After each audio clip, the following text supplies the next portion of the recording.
Welcome back everybody, it is Astro Divine here. Today we are back with another list. We're looking at my top 5 anticipated games coming in 2021, or potentially beyond that depending on delays and so forth. Anyway, I'm going to launch right into this. I don't want to spend too much long layering around. I hope you're liking the new fashion change. This is going to be a new thing hopefully in upcoming videos. I kind of like giving my Astro Divine persona a bit more flair. Let's go. So, first up, the number 5 slot is Hogwarts Legacy. This, from what I can tell, looks to be a Harry Potter MMO-ish game, or maybe it's an RPG, one of the two. Either way, as a massive fan of the Harry Potter universe, I've read all the books several times, watched the movies, they're not as good as the books, but they're not terrible, and have delved into the fandom a fair bit.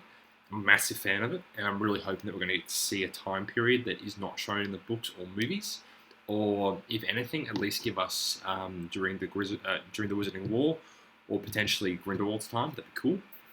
I'm hoping it's going to be not just Hogwarts though. I want to be able to explore the Wizarding World. I want to go to Durmstrang, Bobazon's, I can't say its name, the Ministry. I want to go to Diagon. I want to go to Godric's Hollow. I want to go to all these cool locations that we know of. That'd be really sick. Coming in at number 4 is Stork Friends, my friends. Yes, I'm very much excited for this game. I have not played much of the original Stalker, as I don't have the PC requirements to have it right. However, Stalker 2 is coming to the Xbox Series X, which is awesome for me, and it looks amazing. Chernobyl-esque, very spooky themes. Looks really cool. Hopefully, really good shooting. Looks really dark, and the story looks cool.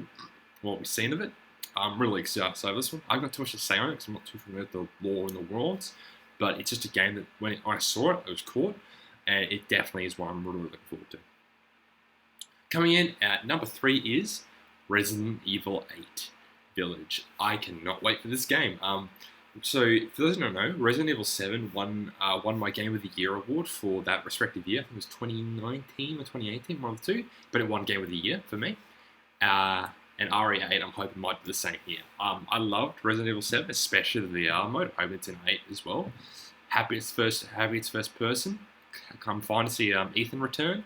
And all I'm saying is, big vampire lady, please step on me. Coming in at the number 2 spot is Silksong. It was really hard for me to pick between my top 2 slots, but I think Silksong is just beaten out by my number 1 pick, and I'll explain why once we get to it. But Silksong is the sequel to Hollow Knight, where you play as Hornet, and what we've seen, it looks really good. Hollow Knight is one of my in my top 10 games of all time. I wouldn't put my top 5, but it's my top 10 games of all time. It's fucking great, and if you haven't played it, please, you're doing yourself a disservice. Go pick it up now. It's really good.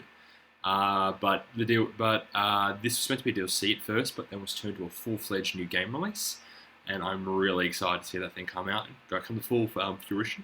It looks to be similar to Hollow Knight, but with quite a few gameplay changes, which is going to fit the character of Hornet more. So I'm really excited to see how that's going to play out. I'm a massive fan of the game and the lore around it, so I'm really excited to see some more expansions of the world around Hallownest. Yeah, seriously, Silksong looks awesome. Now, some honourable mentions. I'm not going to spend too long on these, but I'm just going to list them off. Call of Duty 2021. After Cold War reinstated my love for COD again, I'm really excited to see what Sledgehammer is going to do, as they are my favourite studio by far right now. So that's what I'm excited for. The Medium. This looks to be a horror game that I'm going to really fucking enjoy, especially since the composer that worked on Silent Hill is doing the music for this. And if you don't know, Silent Hill is one of my favourite games of all time, especially 2. But that's the point. Looks awesome. And coming to that is the rumoured Silent Hill release, PS5 exclusive. Don't worry, I'm getting both consoles. So you should be seeing all types of content on the channel. But PS5 exclusive to Silent Hill is a rumour. I'm really hoping it comes out. It's going to be awesome. Witch Queen for Destiny. Even though Beyond Light was a big disappointment for me, Witch Queen is still something I'm holding hope for. I'm hoping it'll switch up the meta and change up the game in ways we haven't seen before. That's going to seriously push Destiny to a next level of content and enjoyment. And I'm trying to think of some more. Oh yes, there's one other. I would have put my number 1, but there's not enough known about it. Is the Ruby game coming out? I'm not sure you can see it. It's in the backdrop. This hand. No, this hand. How do I do this? Like that? Yeah, there we go. See that? The little figures down there. Those are Team Crime. I love Ruby. Looking at the Ruby merch around my room, I'm a big fan of it. Yeah, I'm really hoping we'll get to see some fun stuff with the Ruby game. So that's what I'm big excited for. But not enough to take number one, because I've known about this one. Number one, I know enough to know that I'm going to fucking excited. My most anticipated game for 2021 is Warhammer Darktide.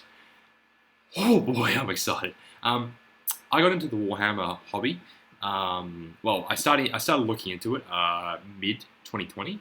I properly got into it though at the end of 2020 around Christmas time. I got my first few figures. I would show you them, but they're in the other room, and they're not painted. I'm very self-conscious about them not painted yet. I love building, and I'm hoping I'm going to really enjoy painting. But the games, Warhammer Deathwing is awesome. First person destroying stuff, but Darktide is you play as the Imperial Guard in first person, fighting against all different threats. That just sounds fucking sick to me. And I love the Imperial Guard; they're really cool. So big excited for that one. Yeah, no, that's it. That's my favorite, and that's all I really got there. That's what I'm really excited for next year. The Ruby one would have taken it, but I just don't know enough about the game. It's only just been kind of hinted at and talked about very speculatively, although it has been confirmed. It's just not full release yet. But yeah, Darktide looks awesome. And yeah, that's all I really have for you guys this today. Those are my anticipated games. I hope some people agree with me on those ones, and if not, please let me know what you're anticipating next year. That also helps me know what to keep an eye out for, because I might end up buying some of the games that you guys are looking forward to. Who knows? Anyway, I'm going to leave you guys here. I hope you did enjoy this quick little video where I talked about some things I'm really excited about, and I'm hoping you guys will stick with us through the 2021. The retrospective will be coming soon, and I will see you guys in the next video. Peace.